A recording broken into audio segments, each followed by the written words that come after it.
Crow brings daylight. According to an Inuit legend, when the world was first born, it was always dark in the land of the Inuit. They thought it was the same everywhere, until an old crow told them he had seen daylight in the south. The more they heard about it, the more they wanted to see the daylight.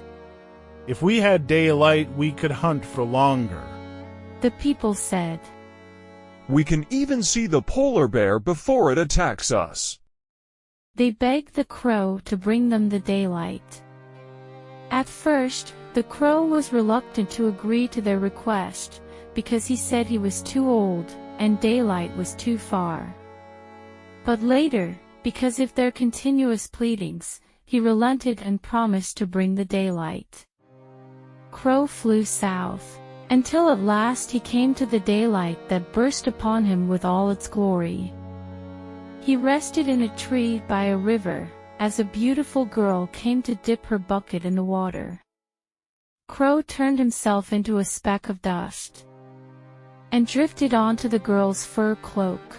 She returned to the snow lodge of her father, the chief, with her bucket of water. Inside, the speck of dust drifted towards the chief's favorite grandson, who was playing on the lodge floor. It lodged itself in the child's ear, and the child started to cry. The chief was surprised and asked, "Why are you crying?" The dust whispered to the child, "Ask him for a ball daylight to play with." The chief asked his daughter to bring the box of daylight balls. He took out a small ball, wrapped a string around it, and gave it to his favorite grandson. Then the child began to cry again, because the speck of dust scratched his ear. "What is wrong, child?"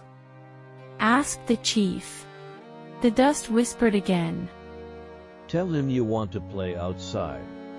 As they all left the snow lodge, the speck of dust turned back into Crow, who flew off with the ball of daylight. At the land of the Inuit, Crow dropped the ball, and it shattered. The sky grew bright. Dark Mountain took on color. The snow sparkled, and the people were delighted. "We can see for miles now, thank you, Crow." Then the crow said, "I could only carry one small ball of daylight. I am afraid you will have only half the year of daylight." The people replied, "Half year is plenty. Before you brought daylight, we lived our whole life in darkness." To this day, the Inuit live half year in darkness, and half a year in daylight. And they are always kind to crows.